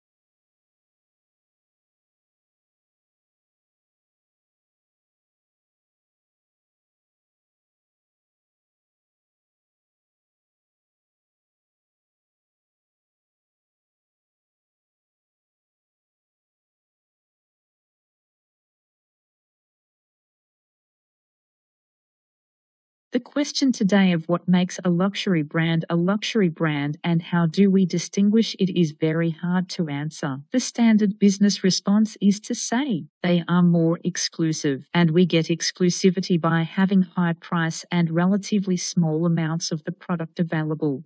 The reality, however, of luxury brands is that they are sold in their millions and in some cases are not priced that much higher than the standard output. The only way I can really answer your question is to say it is all relative. As you said in your introduction, it wasn't that long ago in Australia that we would have considered 2 televisions to be a luxury, or even further back, 1 color television. And you can make a strong argument.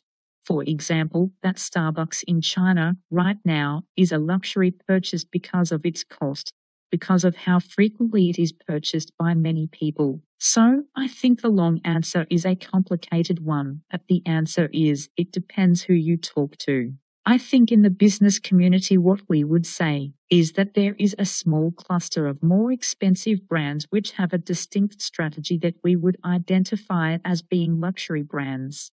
And they start with the Rolls-Royces and the Tiffany's and the Louis Vuittons of the world. And I think that tends to be how we see them.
Today, this course you are going to take is about what is engineering and how to work with a complicated system. You guys should know the answers because all of you guys are from the engineering course, especially when you design, build, debug, and develop something new. During this process, you are working with the complicated system. How to program complicated systems and how would you know it actually works before producing it? Sometimes the inspirations are from your daily life. You'd probably need to consider your personal life experience. And from the common everyday life to the tiny things that you cannot see virtually.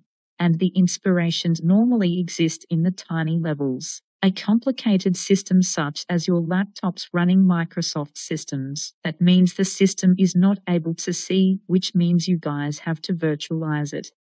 Engineering is here to help virtualize by using systems. Nowadays, the complicated systems are relatively reliable, and you guys work upon these and need to deliver the new outcomes which are reliable as well. This is what we do now and we are good at. Engineering is to help virtualize by using systems. In order to develop and produce a reliable system, you need to consider more on the risks, potentials, predictability, and accuracy.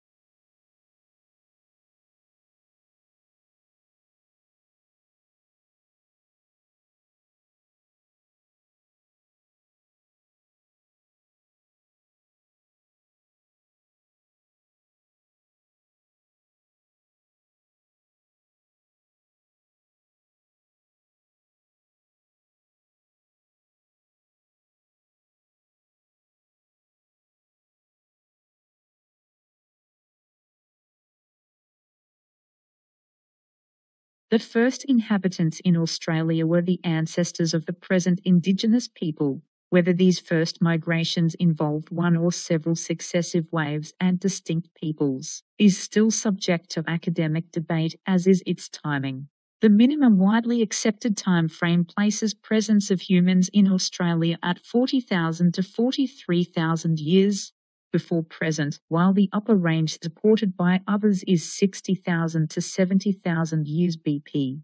In any event, this migration was achieved during the closing stages of the Pleistocene epoch, when sea levels were typically much lower than they are today. Repeated episodes of extended glaciation resulted in decreases of sea levels by some 100,150 m. The continental coastline therefore extended much further out into the Timor Sea than it does today, and Australia and New Guinea formed a single landmass, known as Sahel, connected by an extensive land bridge across the Arafura Sea, Gulf of Carpentaria and Torres Strait. The ancestral Australian Aboriginal peoples were thus long established and continued to develop, diversify and settle through much of the continent.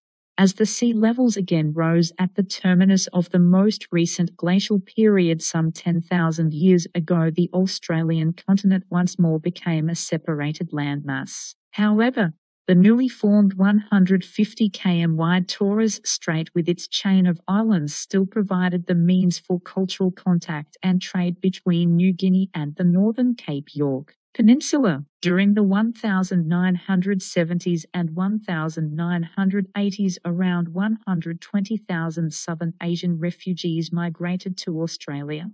During that 20 years, Australia first began to adopt a policy of what Minister of Immigration Al Grassby termed multiculturalism. In 2004-05, Australia accepted 123,000 new settlers, a 40% increase over the past 10 years. The largest number of immigrants, 40,000 in 200,405, moved to Sydney. The majority of immigrants came from Asia, led by China and India.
Honeybees do a waggle dance to direct other bees to sources of nectar.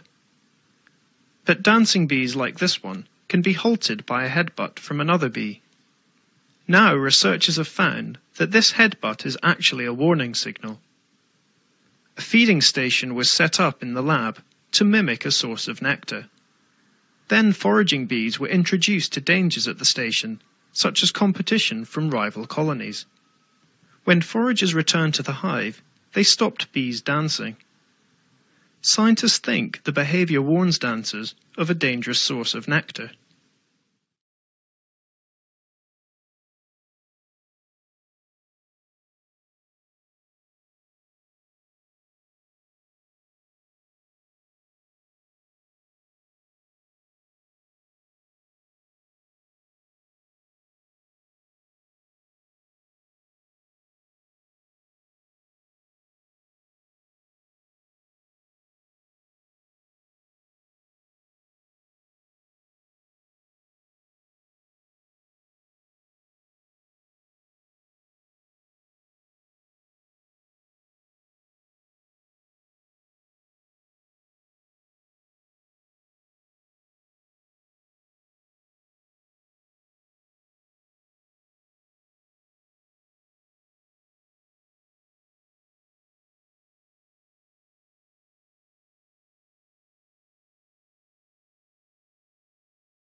Why the bumblebees pick some flowers over others. Researchers have known for a while that flowers' color can be a signal. Color in shorthand that says to a bee, "Hey, I get some good quality nectar here. Want to stop by for a visit?" But new findings show that bees also use color to get clues about a flower's temperature.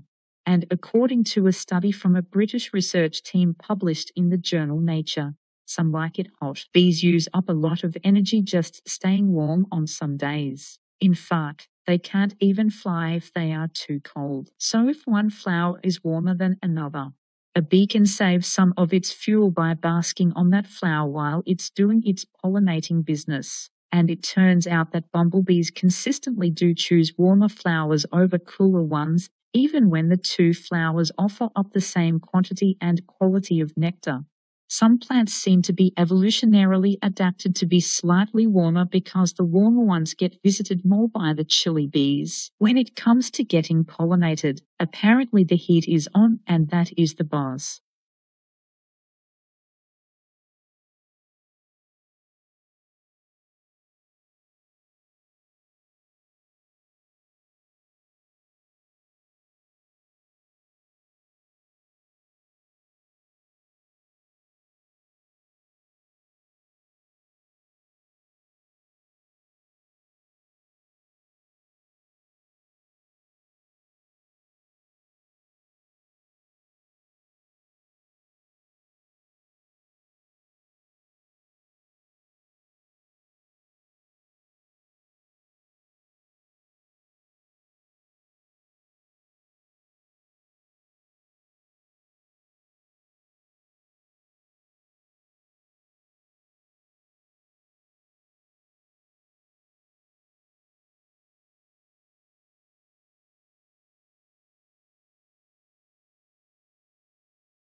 Let me start with the brain and the functions of learning and memory.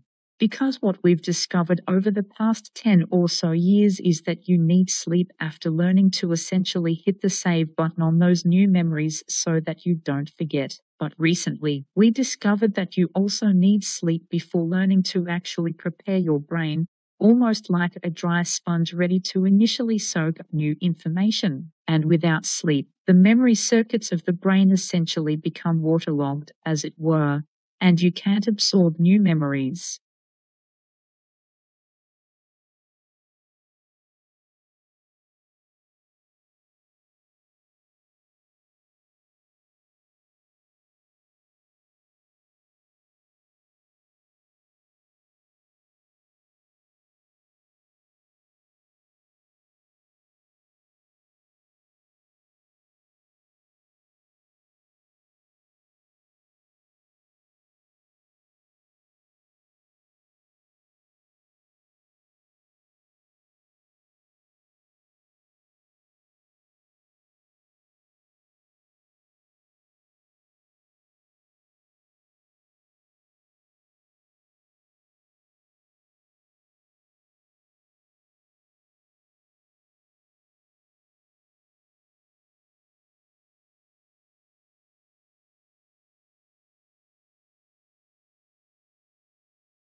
I think we are in the early stages of a change toward much more human freedom in business. And I think this change may be as important for businesses as the change to democracy has been for governments.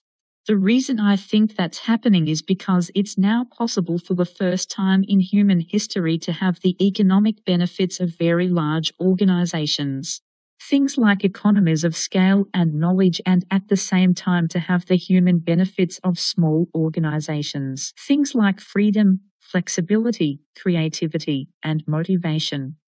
The reason I think that's possible is because information technology has now reduced the cost of communication to such a low level that it's now possible for huge numbers of people, even in very large organizations, to have enough information to make sensible decisions for themselves, instead of just following orders from someone above them who supposedly knows more than they do in a management hierarchy.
I suppose you wouldn't expect perhaps to find a mathematician in a museum of historical objects, but actually the objects that I've been drawn to in this museum have quite a lot of mathematical significance.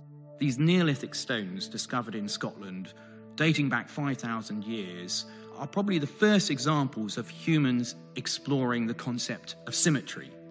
And that's what I do as a practicing mathematician. I spend my life trying to understand what symmetries are possible in nature and in mathematics and abstractly. And here, I've got a connection going back 5,000 years to people who are already trying to understand, how can I arrange patches on the side of these stone balls in a symmetrical manner?